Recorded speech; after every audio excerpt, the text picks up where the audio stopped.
Mr. Secretary, thank you so much for being back with us. I know last time we spoke, that number of stranded seafarers was higher, I think. Has it come down at all? Is 20,000 about right? And how are these individuals doing?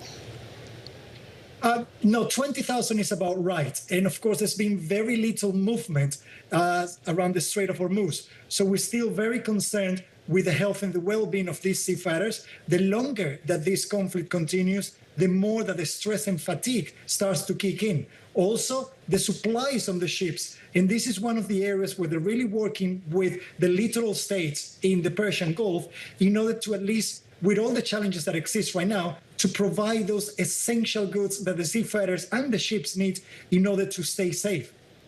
Can I ask a really dumb question? Why can't they just go into port? Why can't they find safe harbors to go into? Why do they have to stay on the water? Is it a permitting issue? Is it a size issue? Why can't they come in? We're talking about nearly or around 2,000 vessels. And of course, that there's not enough capacity for all these vessels in the ports in the area, as well as the fact that even some of those port facilities may be targeted as well. And the reality is that there will not be space for all those ships to dock at the same time. There's also not a possibility to carry out crew changes right now, a very limited one, particularly because there are other disruptions, including air transportation. Plus, it will be very difficult to actually have volunteer seafarers that would like to go and move into a ship that is still in a conflict area. And I wouldn't blame any seafarers not wanting to go there. Yeah, it's not safe or even viable to swap out the crews. I mean, I guess that makes sense. So what do you do? Is the UN working on an evacuation plan? Are you trying to coordinate with these countries? Because at the start of this, when we first started speaking, these ships were going on voyages that were going to take a little bit of time. So they did have some supplies, but they have to be running low by now. And I would imagine this is getting pretty urgent that you need to either get those ships moving or get those seafarers out of there. Oh, that's correct. And that's why de-escalation, it's the main message that I will maintain, because that would allow us to continue to go back to the trade as we know it in the Strait of Hormuz. The reality right now is that we're very grateful to the countries in the region that they continue to provide with the challenges some supplies to these vessels for the seafarers to keep going. That's also the fact that even remotely, the companies, the ship owners and ship operators, as well as the countries are providing that assistance in order to address mental health and fatigue and making the communications between the seafarers and their families just to keep them informed as well. And we are getting information and stories from the seafarers of the ordeal that they're actually experiencing there. I've seen some of them calling into some of our sister competing networks. Some of the captains have been doing some interviews. But, I mean, I would imagine that's difficult, too. Communications aren't incredibly reliable when you're on that kind of vessel. Are you doing anything? Last time you said you were concerned about their mental health. Is there anything being done? Are there people they can talk to through their companies, or are they just trying to hang in there until they can get home and see their loved ones? No, there are actions that the companies and the countries are taking on board with this. There are some countries that have installed and established helplines 24/7 for the seafarers to have that communications. Other companies are providing that expertise remotely as well for the seafarers. What we're also doing on behalf of the member states at the IMO is, as last week, during the extraordinary session of the Council, we agreed to move forward in establishing an evacuation mechanism or a corridor in order to start allowing those ships to sail through the Strait of Hormuz. And it's one of those diplomatic conversations and negotiations that I'm starting to carry out, particularly with all the countries involved in the region. How would that work? Can you give us any details of how that evacuation humanitarian corridor would work? Because you would, in theory, need to get Iran's sign-on for that, correct?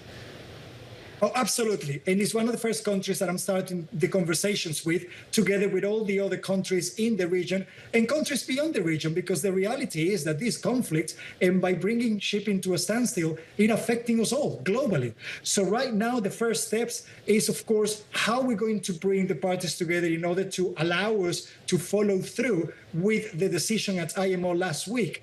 We can carry out the operational aspects. The traffic separation schemes, which is like a corridor for the ships to move in and out in this area, already exist since 1968. So for us, it's very simple to actually put this in operation. What we need is the political will and the compromises for the countries in order for the ships to start sailing, starting with those that have been there running short on supplies and that need some evacuations, or seafarers that need some further assistance.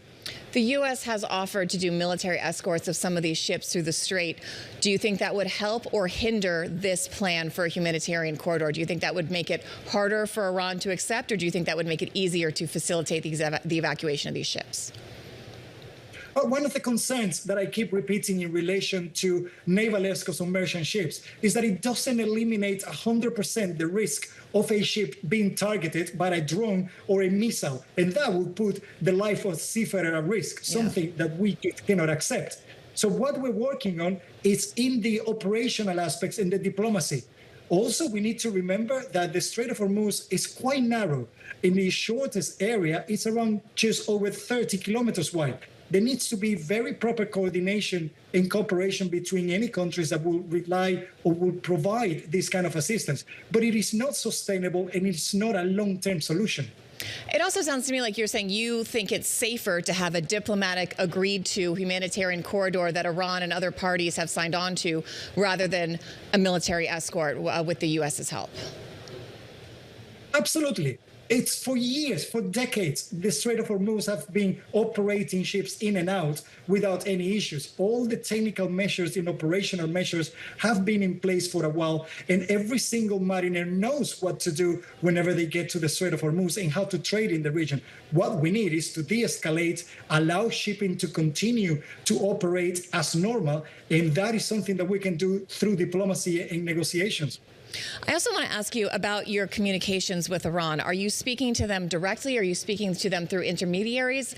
And are you speaking to the U.S. directly or through intermediaries? I speak to all the member states of IMO, and of course that includes the United States and the Islamic Republic of Iran. They have permanent representations here in London, and I maintain contact, continuous conversations with them, face-to-face, remotely, you name it. The main task that I will carry out here is as well is maintain that role into bringing the parties together, having the conversations, finding the ways that we can agree on how to assist the vessels, because every single country at IMO repeated the same message. We should not be affecting negatively shipping because of these geopolitical situations. We need to respect freedom of navigation, and seafarers have to be protected and not to be used as collateral damage. President Trump has said Iran let a tanker or two through. Is that accurate? Have you seen any kind of movement? We are tracking movement around the Strait of Hormuz. Of course, before the conflict started, there was around, on average, 130 vessels that would pass every day. Right now, those numbers are very limited, from 2 to 5. Yeah. And there are some conversations between the Islamic Republic of Iran and other countries in order to get some agreements for some ships to actually sail through. I also want to ask, we've talked about the humans on these ships, but there is also concern about some of the cargo on these ships, including fertilizer and other perishable goods. Some of it could become unstable and dangerous. Some of it could be rotting in these cargo holds. How big of a concern is that? And is that likely at this point? And what do you do about that? Right now, those are the reasons why we always will need to have seafarers on board the vessels, because they can manage those situations and take any operational necessary action. But of course, the main concern continues to be the supplies. And once we actually have this evacuation corridor in place, then we can take on board all those concerns in relation to the cargoes that are on board and which are the first ships that need to sail through the Strait of Hormuz.